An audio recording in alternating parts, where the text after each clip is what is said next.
차터 인사이드 이따코입니다. 상디입니다. 네, 반갑습니다. 최근에 제가 네네. 동남아, 특히 베트남에 이제 여행을 좀 다녀올 일이 있어서 또 가면서 제가 제일 해보고 싶었던 것 중 하나를 이제 하고 왔는데 네. 그게 바로 그랩 사용해보기였거든요.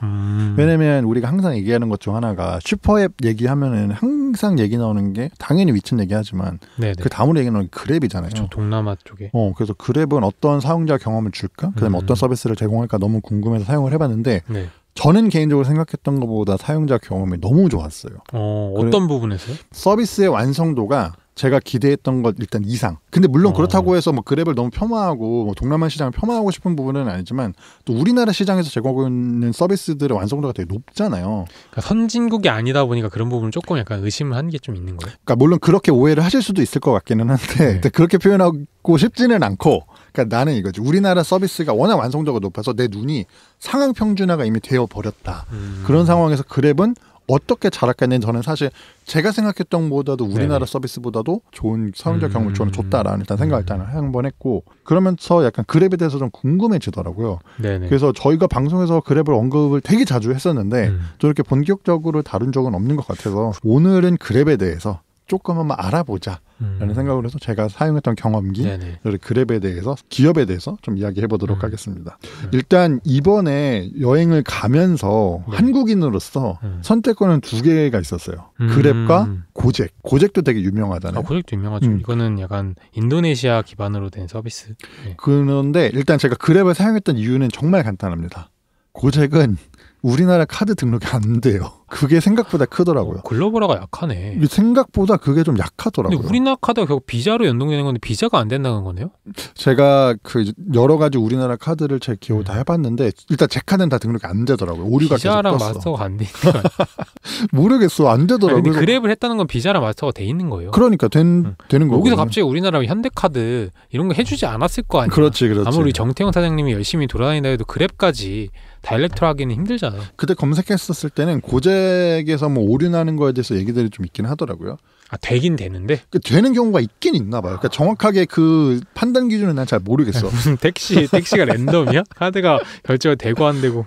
근데 어쨌든 그랩과 고잭이 되게 유사 서비스라고 생각을 전 했는데 결국 저는 그래서 고잭을 사용해보지는 못했어요. 그래서 아쉽게도 그랩만 좀 사용을 일단 하긴 했는데 그랩에 대해서 조금 알아보면은 2012년도 말레이시아에서 창업을 했습니다. 이 말레이시아라는 게 조금 중요한 내용이긴 해요. 스토리텔링에서. 말레이시아는 정말 작은데 그러니까. 시장이. 근데 그게 이유가 있었어요. 네네. 그래서 창업자는 앤서니 탄과 탄 후이링 이 두 분이 공동 창업을 한 것으로 이제 알려져 있는데 앤서니 탄이 갖고 있는 창업 스토리텔링은 뭐냐?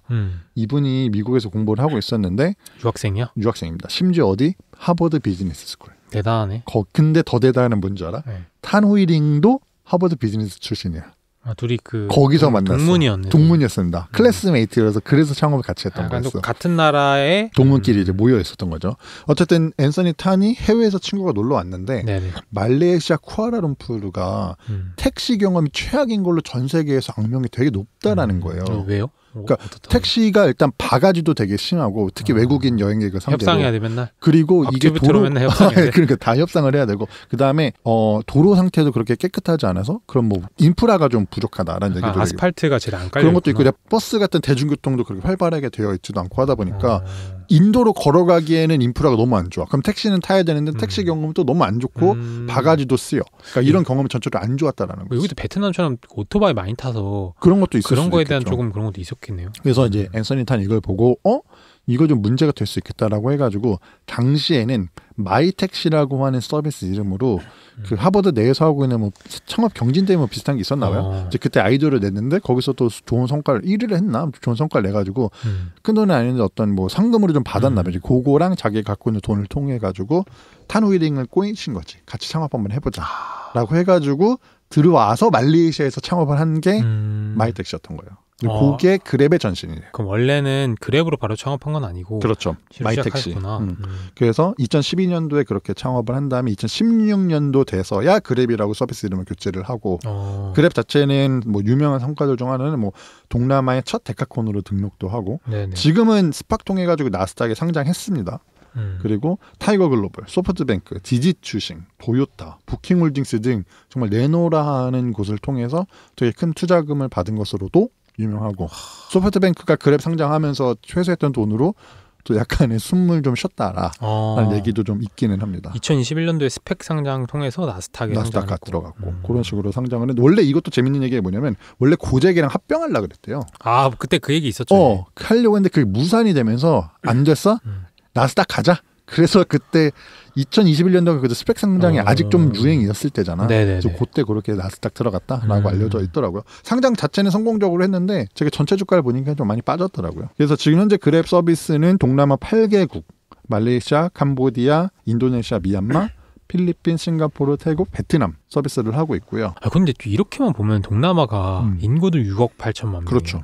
그 전 세계 인구의 10분의 1이야. 어마어마하게 큰 시장 같은데 근데 생각보다 돈이 안 되지 않나요? 상대적으로 그렇다고 볼 수 있긴 한데 얘네들 하나의 클러스터로 모아서 보면은 요 정도 규모가 나오니까 일단 경제성이 분명히 있다고 생각을 하고 그리고 너무 쪼개져 있어. 너무 쪼개져 있죠. 근데 이 지역의 장점 중 하나가 뭐냐라고 생각하냐면 생각보다 아직도 모바일 보급률이 다른 뭐 우리나라라던가 또 다른 국가들 비해서 높지가 않아.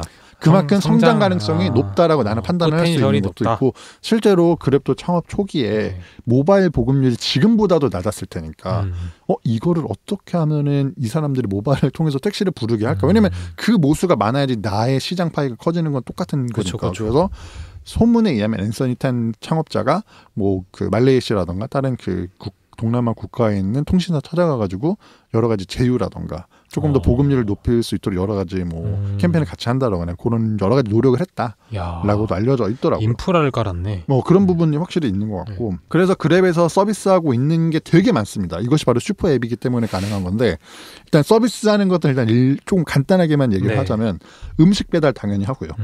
택시 호출 당연히 하고요. 마트 장보기 합니다. 그다음에 배달이랑 퀵 배달 서비스도 해주고 있고요. 당연히 페이 있습니다. 그래서 그랩페이가 당연히 붙어 있고요. 호텔 예약되고 액티비티 예약되고 항공권 예약되고요. 그 다음에 보험도 되고요. 그러니까 금융 서비스도 여기서 다 가입을 할 수 있습니다. 그랩이라는 어플 하나에서. 이걸 보니까 제가 그 일론 머스크 형님이 왜 이런 거 하고 싶은지 알겠다. X?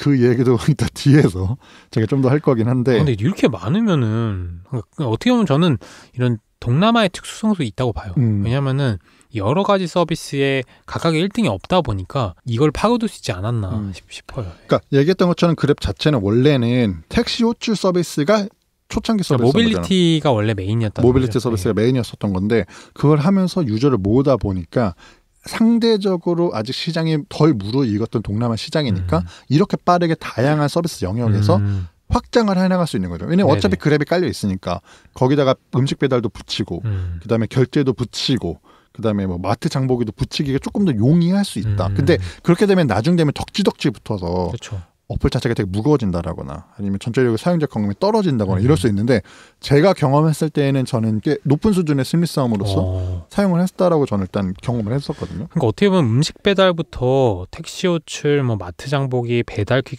배달, 그다음 이제 결제페이까지는 일반적인 이 모빌리티 서비스들이 다 붙이는 수준인데 이제 호텔 예약의 액티비티랑 항공 이쪽은 약간 이제 항공까지도 모빌리티니까 호텔이나 액티비티는 저는 좀 많이 확장한 거죠. 보험까지도. 맞아요. 그래서 IR 자료 같은 거 보면은 사업을 어떻게 나누고 있냐고 하면은 모빌리티랑 딜리버리, 그다음에 핀테크 쪽, 그다음에 그 유예로 나누고 있거든요. 그러니까 모빌리티랑 배달을 나눠서 보고 있고 그다음에 페이 쪽을 중심으로 하는 핀테크 쪽. 여기는 당연하지만 뭐 BNPL 서비스도 당연히 있고요. 페이, 그다음에 그 보험 이런 부분 다 붙여 있고. 택시 후불로 되는 거야, 택시.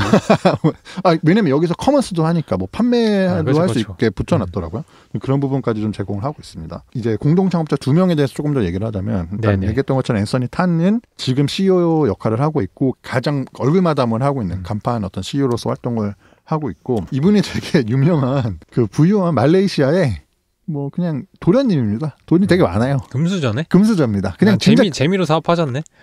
뭐 그렇다고 하기에는 나름의 스토리텔링이 있어요. 그래요? 일단은 그러니까 증조 할아버지께서는 원래 택시 기사야. 그러니까 모빌리티 집안인 거야. 또 그렇게 이어진다고? 진짜 들어봐. 그리고 나서 할아버님께서 닛산 자동차를 수입하는 탄청 모터스의 창업주고 아버님께서도 이제 탄청 모터스를 물려받아서 계속 경영을 하는 이쪽 시장에서 되게 유명한 어떤 그 기업으로 알려져 있는, 그러니까 거의 대기업이라고 표현을 하더라고요. 네네. 그리고 거기에 아들인데 이분이 나는 가만 물려받지 않을게. 나는 나 스스로 해낼 것이다 라고 해서 이제 창업을 했다라고 일단 알려져 있고, 말씀드린 것처럼 하버드 비즈니스 스쿨을 또 졸업하신 또 수재다라고 알려져 있습니다. 그래서 근데 이게 진짜 좀 냉정한 얘기긴 하지만 빅테크 창업자들 보면은 대부분 집이 다 부유했어요. 맞아요. 근데 집이 부유했다고 성공한 건 아니지만 그 집이 부유했던 환경, 심리적인 뭔가 이런 것들이 난 여러모로 작용했다고 봐. 저도 그게 엄청나게 핵심적이라고 봐요. 확률적으로 그 확률이 높아진다라고 저는 이해를 일단 하고 있고, 그래서 일론 머스크가 조금 더 주목을 받는 게 어쨌든 거기는 부유하다라고 보기는 어려운 어떤. 근데 빨리 부유해졌어. 많이 빨리 부유해졌죠. 많이 빨리 부유해져가지고 20살 초반인가 엑시트 했었으니까 그때. 근데 그분은 확실히 그 탈모가 좀 문제가 있더라. 그 나이에도 이게 다 벗겨져가지고. 못 먹어서 그래. 그 어렸을 때 못 먹어서. 두 번째 공동 창업자인 탄 후이링, 이분은 이제 현재 CEO로서 활동을 하고 계시고요. 기계공학을 학사 전공하신 다음에 네네. 하버드 비즈니스 스쿨을 졸업을 하셨는데, 이분의 또 다른 재밌는 이력 중 하나는 맥킨지 출신이시랍니다. 그래서 원래는 그랩 창업한 후에 네네. 맥킨지와 계약을 인해서 잠시 맥킨지로 복귀하고 세일즈포스에서 잠깐 근무를 하시다가 2015년도에 다시 그랩으로 복귀를 했어요. 그러니까 계속 사이드 잡으로 그랩을 좀 여러 가지 도와줬었던 것 같고, 맥킨지와의 계약이 뭐냐면 맥킨지를 학사 졸업하자마자 다니시다가 거기서 뛰어난 컨설턴트를 MBA 보내주는 프로그램들이 있잖아요. 거기에 합격을 하셔가지고 그 프로그램을 통해서 하버드 간 다음에 그 프로그램 하면은 맥킨지 돌아와서 몇 년 동안 일해야 된다라는 그런 계약 조항이 있단 말이죠. 그래서 돌아와서 이제 맥킨지에서 근무도 하고 여러 가지를 했다라고 알려져 있는데, 최근에는 또 2023년도 말에는 자신이 퇴임할 것이다 라고 또 발표를 했다라고 알려져 있습니다. 너무 어린 나이에 뭐 하실 만큼 하셨죠. 약간 왜 벌써 퇴임을 하셔? 아직 뭐 다른 것도 하고 싶으신 것도 있을 수 있고, 그리고 이분이 생각보다 공동 창업을 했는데 앤서니 탐만 너무 이렇게 부각되는 거 아니냐라고 하는데, 인터뷰를 보면은 상대적으로 자기는 그게 더 편하다, 자기는 그래 나서는 것도 별로 좋아하지 않고 그런 부분이 좀 있다라고 알려져. 앤서니 탐님 약간 나서는 거 좋아하시나 보네. 얼굴 보면은 관상 보이면 느낌이 딱 오잖아요. 사진 찍는 것만 딱 봐도 느낌이 오잖아.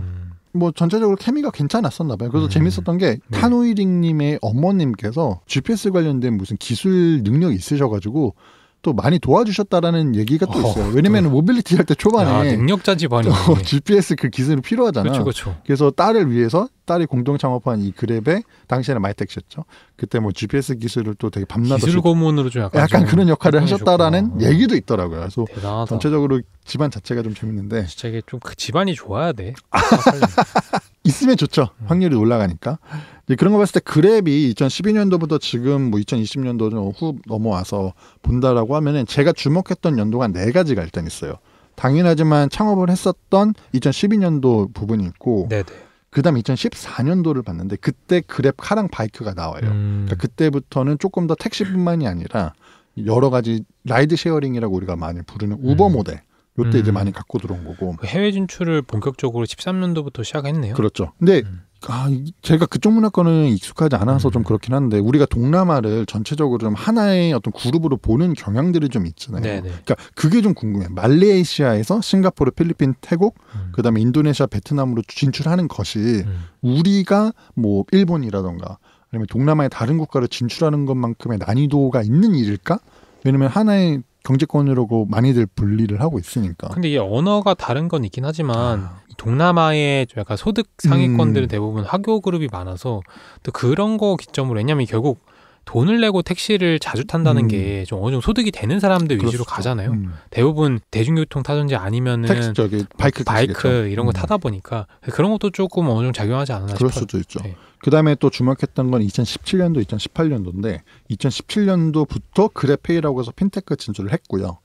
그다음에 2018년도 돼서는 그랩푸드라던가 이런 엔터프라이즈라고 해서 그랩 광고도 있어요. 그랩 애드라고 해가지고 광고 모델도 붙이고 있어서 그런 식으로 좀 진출했던 거를 좀 개인적으로 흥미롭게 좀 봤습니다. 뭐 그래서 지금까지 성과를 보면은 좀 뭐 지표마다 좀 차이가 있을 수 있기는 한데, 이제 월간 거래 이용자 수가 3,200만 명, 등록된 셀러 수 400만 명, 등록된 운전자 수 500만 명. 네네. 그다음에 하루 1,000만 건 이상의 거래, 트랜잭션이 발생한다라고 알려져 있어서 정말 많은 일이 하루에 매일매일 일어나고 있는 그런 서비스다. 근데 이게 숫자로는 많지만 지금 한 8개 국가에서 하고 있다 보니까 효율성이 많이 떨어질 것 같아요. 범위가 넓다 보니까. 언어도 다르고 문화권 당연히 다르죠. 동남아를 우리 하나 묶을 수가 없고 다 나라별로 문화가 있을 텐데. 맞아요.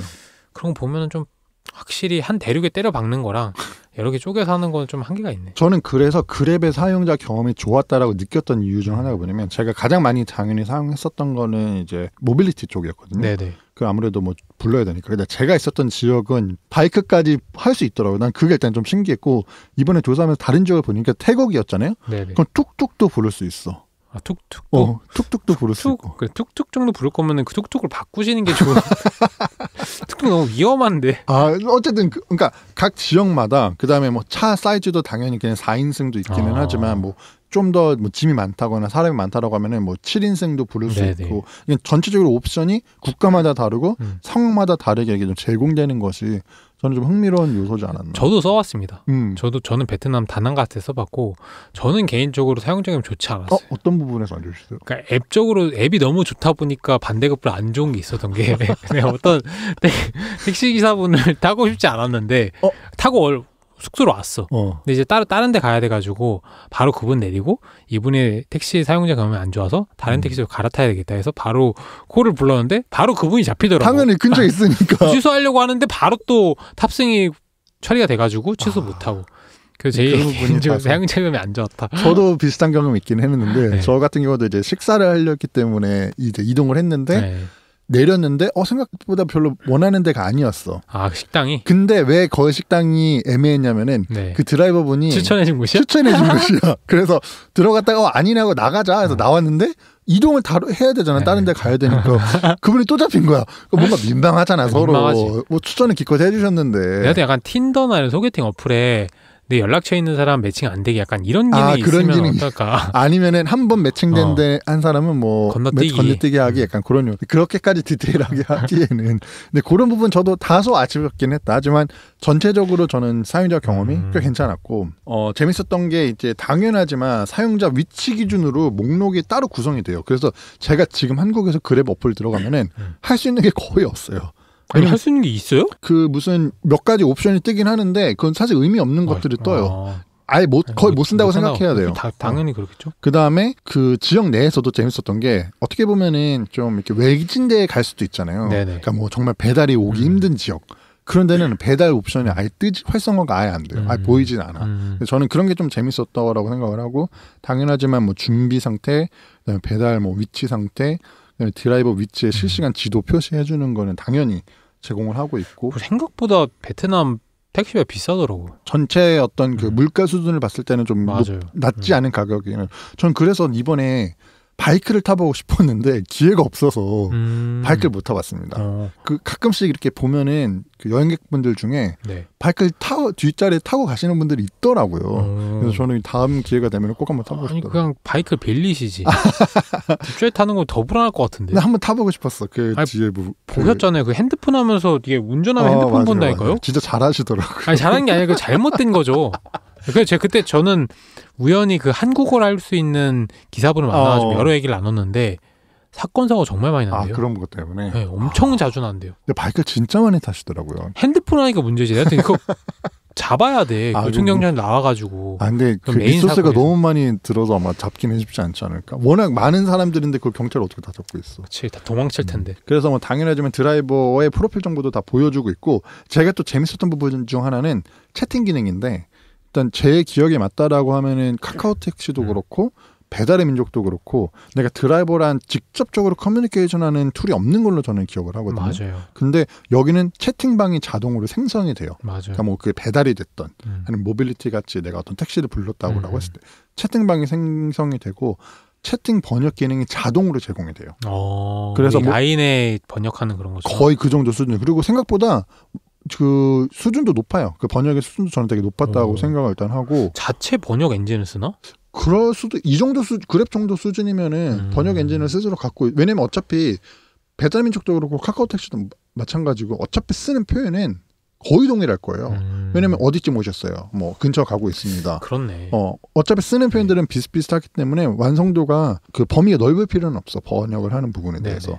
그 다음에 채팅방이 자동으로 삭제가 돼요. 근데 그게 배달을 받던 아니면 모빌리티 서비스가 됐던 내가 만약에 배달을 받으면은 그 후 15분 정도까지만 채팅방이 살아있고 그 뒤로는 채팅방이 사라지거든요. 저는 그것도 되게 재미있는 요소 중 하나인 게 뭐냐면 내가 배달을 잘못 받았을 수도 있고 뭔가 이 사람과 배달이 완료됐음에도 불구하고 커뮤니케이션을 하고 싶은 이슈가 있을 거잖아요. 그렇기 때문에 채팅방을 그렇게 살려는 두대 또 이거를 막 굳이 뭐 2, 3일 지났는데 갖고 있을 필요는 없으니까 또 그런 부분은 바로바로 삭제되는 약간 릴스나 뭐 인스타그램 스토리처럼 일정 시간이 지나가면 삭제되고 그러니까 그런 요소는 저는 되게 재밌는 요소라고 생각을 일단 하고 뭐 얘기했던 것처럼 정말 다양한 종류의 차를 원하는 대로 부를 수도 있고 뭐 지도의 완성도는 뭐 말할 것도 없고. 근데 좀 궁금한 게 이게 사용자 수가 현지 사람들일까? 난 좀 그렇죠. 개인적으로 관광객들이 워낙 많이 가는 도시다 보니까 관광객들 비율이 엄청 높을 것 같다는 생각이 좀 들어요. 저도 그럴 수도 있겠다라는 생각할 때는 그리고 현지 사람들한테 그렇게 안 불편할 수도 있어. 그렇죠. 그냥 뭐 내가 대화해가지고 원래 그냥 평생 내가 20년 동안 택시사랑 입씨름 했는데 굳이 이거를 그냥 입씨름하면 되지. 나 익숙하니까. 익숙하니까. 택시기사 익숙하면. 관광객들 입장에서 옛날에는 그냥 그게 어떻게 보면 여행하는데 하나의 허들이었잖아요. 그렇죠. 엄청난 허들이었죠. 특히 여성분들은 더 힘들어하고 막 약간 좀 그런 위험하니까. 범죄나 위협들 많이 일어나니까. 그리고 언어가 어렵기 때문에 내가 가고 싶은 부분을 정확하게 말하고 전달하는 것도 쉽지 않은데 이거는 내가 지도로 찍어버리고 그 정보가 고스란히 드라이버한테 전달이 되니까 이걸 봤을 때는 되게 편하게 그러니까. 카카오 택시가 그래서 저는 외국인분들한테 얼마나 친절한지는 좀 궁금하더라고요. 카카오 택시가 일본에 진출했더라고요.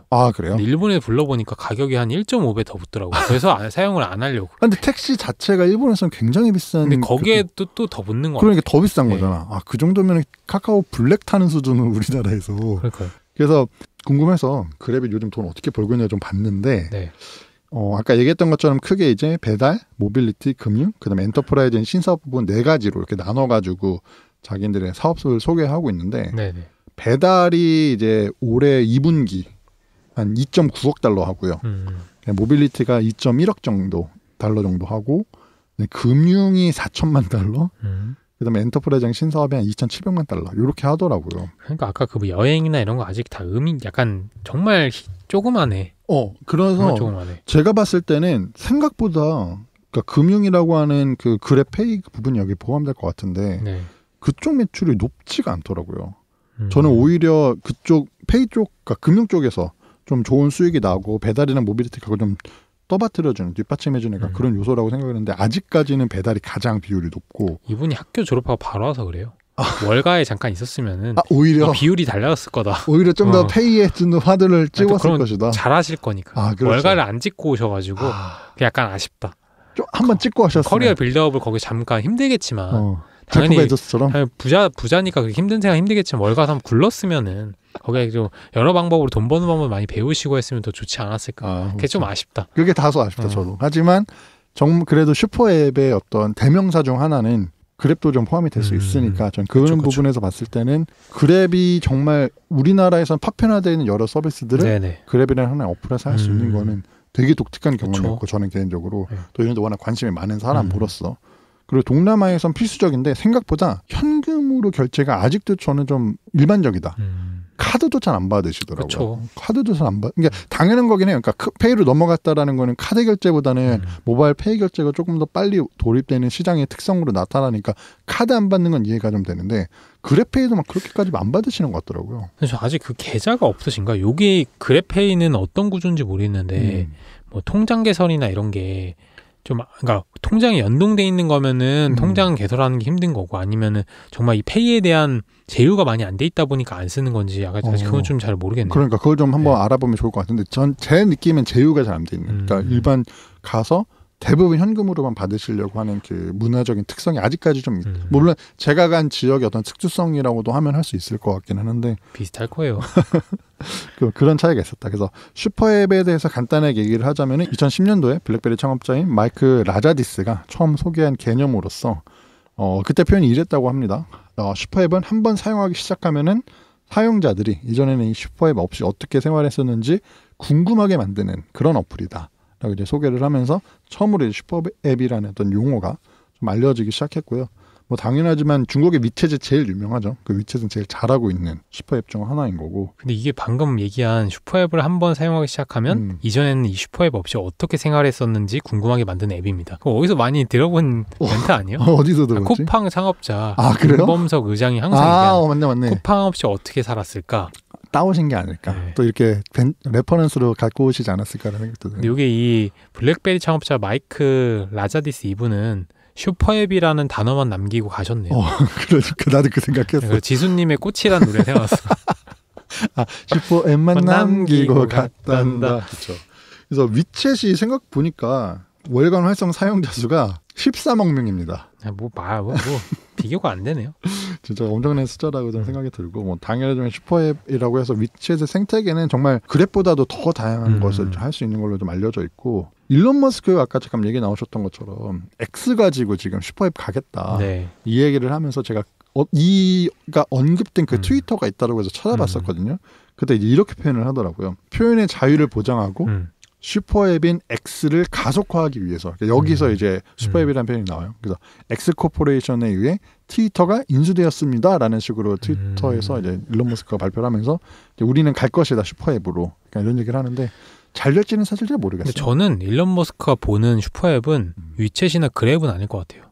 그게 무슨 말이냐면은 위챗이나 그랩은 이 지구에서 지금 우리 생태계에서 쓰는 서비스잖아요.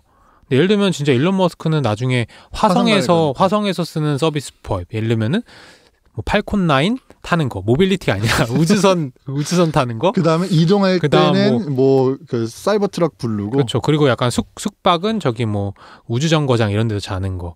뭐 그런 것들.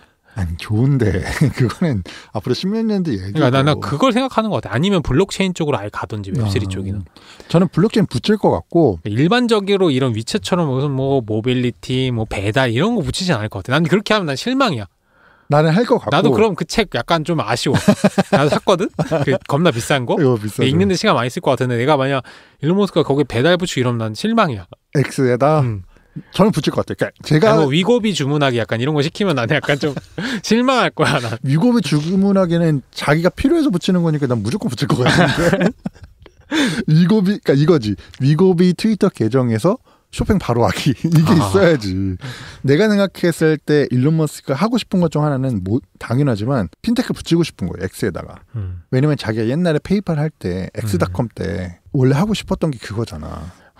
근데 좀 지구 벗어나실 분이 왜 그거에 집착하는지. 아니 물론 얘기했던 것처럼 결국 그거가 만약에 잘 된다라고 하고 정말 화성 이주한다라고 하면 그때 화성에서 할 수 있는 것도 하겠죠. 그러니까 즉 만들어놓은 X를 활용을 해가지고. 근데 본인이 하는 게 너무 많으니까 그냥 일단 본인 서비스 위주로 붙일 것 같아요. 뭐 테슬라 관련된 것도 붙이고 그렇게 하겠죠. 모시기도 붙이고 다 할 것 같아요. 그러니까 저는 핀테크를 중심으로 하는 슈퍼앱을 만들고 싶은 게 아닐까라 일단 생각을 좀 개인적으로 맞아요. 좀 해봤었고 많은 분들이 이렇게 예상하고 있죠. 예. 그렇게 될 것 같고 이제 뭐 그래서 이제 뭐 구독료 받겠다 저기 트위터도 좀 뭐 X긴 하죠. 아 짜증나. 그렇게 됐을 땐 정말 과연 잘 될까 좀 궁금하긴 한데. 왜 그러는 거야? 근데 또 그럼 내가 봤을 때는 하는 애들이 또 있다?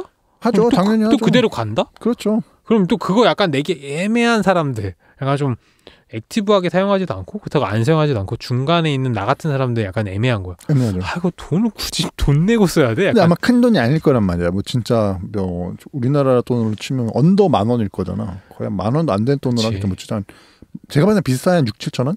제가 봤을 때. 그리고 최근 여기에 크리에이터들한테 수익 배분을 좀 해주고 있어요. 그래서 저도 나름 그래도 트위터를 꽤 많이 사용하다 보니까 제가 쓰진 않고 제가 글을 포스팅해가지고 제가 돈을 벌지 않지만 거기에 보통 글 쓰시는 분들 보면은 나름 수익 배분이 유튜브에 한 4분의 1 정도씩은 들어오네요. 나온대요. 네. 그 생각보다 괜찮네. 나쁘지 않대요.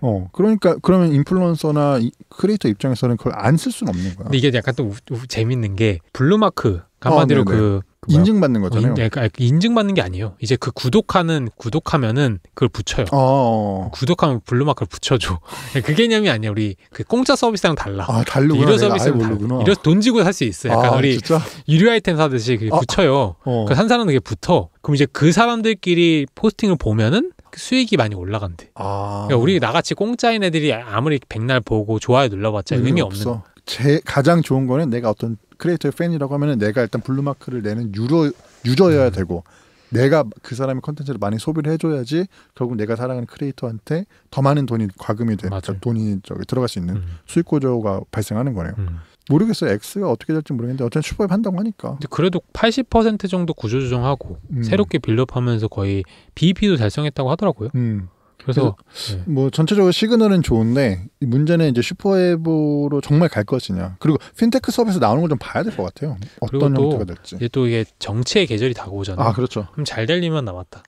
근데 또 그런 거 보면 지난번 올림픽 때 약간 별로 안 돼가지고 미식축구 결승전 이런 게 했을 때 생각보다 광고도 많이 안 들어오고 있다는데 이번에 또 광고 담당하시는 대표가 새로 들어왔어요. 광고 전문이신 그분이 또 잘하지 않을까. 엑스가 어떤 또 슈퍼앱이 될까 좀 궁금하고 뭐 제가 감히 추천드리기는 좀 어려울 것 같긴 한데 저는 이번에 트래블 월렛을 일단은 한정 결제 카드를 만들고 트래블 월렛 취업하셨어요? 왜 이 얘기를 엄청 해? 재밌어. 저는 그 경험이 너무 좋았거든요. 그래가지고 그거를 이제 그랩에 연동을 시켜가지고 모든 어떤 비용 발생하는 거는 이제 그런 식으로 관리를 해서 저 서비스를 좀 재밌게 본 사람으로서 좀 좋았다라고 좀 말씀드립니다. 그래서 그랩의 슈퍼앱 전략을 보면서 카카오가 좀 생각이 나면서 좀 다소 아쉽다. 카카오도 어떻게 보면은 정말 슈퍼앱으로서 갈 수 있는 기회가 몇 번 있었던 서비스인데 지금은 당연히 슈퍼앱이긴 하잖아요. 전 솔직히 엄청 많이 들을 때 생각해. 이 정도면 슈퍼앱이지 않나? 근데 그러니까 카카오 정도 이게 슈퍼앱을 어떻게 그러니까 일단 두 가지가 있어요. 슈퍼앱이 정말 좋을까? 카카오나 아니면 슈퍼앱이라는 존재가 정말 시장에 좋은 걸까라는 건 좀 다른 얘기일 것 같기는 해요. 근데 만약에 슈퍼앱이라는 거를 하나의 어플레에서 모든 걸 하나의 위챗 모델이라고 생각하면은 나는 카카오는 슈퍼앱이라고는 좀 보기 어려울 것 같고 왜냐면 서비스가 각각 파편화돼 있어서 각 기능을 활용하기 위해서는 개별 어플을 다운받아야 되는 구조잖아요. 원래는 슈퍼앱이었는데 돈 더 만들려고 쪼개다 보니까 약간 기형적인 구조가 되지 않았나. 그러니까. 왜냐면 가장 성공 모델은 아까 타코니 얘기했던 위챗이잖아요. 위챗도 메신저 기반 시작했잖아. 근데 저는 솔직히 모빌리티 기반은 좀 약간 한계가 있다 생각해. 락인하는 측면에서 리텐션 측면에서 조금은 그래도 메신저 기반보다는 약하다 생각해. 그건 약하지 상대적으로. 근데 카카오는 좋은 출발은 했지만 나중에 가서 약간 여러 가지 하시다가 이제 좀 잘못했죠. 그래서 나도 카카오가 여러 위챗 모델이 슈퍼앱이 될 수 있는 기회가 몇 번 있었는데 결국은 아닌 걸로 선택을 계속해서 지금의 모델이 된 것이다 라고 좀 이해를 하고 있습니다. 네. 다소 아쉽긴 하지만 또 그랩 같은 경험은 더 우리나라에서는 다소 하기 어려우니까 전 재밌었어요. 그래서 뭐 어디 이동할 때도 그랩을 통해서 다 부르고 그 다음에 뭐 배달 주문할 때도 다 그랩에서 목록 확인해서 주문하는 경우도. 배달도 했어요? 네, 배달도 해봤어요. 오, 그래요? 그러니까 배달 주문도 되게 재밌었던 게 거기 딜리버리 해주시는 분과도 채팅으로 소통을 할 수 있어요. 그래서 배달을 안 해봤는데. 그래서 그분이 되게 뭐 친절하게 뭐 지금 기다리고 있다 도착해서 그 조리되는 대로 왜 기다리게 하셨어요? 빨리 받으셔야지. 바쁘신 분들. 아니지, 그 내가 한 게 아니지. 그분이 먼저 가 있었던 거야. 그 레스토랑에 내가 주문한 레스토랑에. 그 숙소로 배달해 주는 아니 아니죠. 숙소 배달할 때 내가 밑에 내려가 있었지. 그래서 바로 픽업을 했지. 그래서 그분이 오시는 거를 GPS를 통해서 지도를 보면서 약간 딜레이가 있더라고. 그분 도착하셨는데 화장실 잠깐 가셨나 봐. 아니. 그분 도착하셨는데 그 지도상 어플 내에서는 약간 좀 아직 이동하는 것처럼 그러니까 근처에 있었지만 이렇게 약간의 딜레이는 있긴 했지만 어쨌든 그분이 바로 이렇게 와서 뭐 픽업하고 가고. 저는 그 경험도 되게 좋았어요. 뭐 전적 영어가 잘 되어 있더라고요. 영어로 맞아요. 이렇게 메뉴 다 볼 수 있게 설명을 또 잘 되어 있어서 그런 것도 여행객 입장에서는 되게 편했다. 라고 말씀드렸습니다. 오늘은 그랩에 대해서 한번 알아봤습니다. 오늘 방송 여기서 마무리하도록 하겠습니다. 감사합니다. 감사합니다.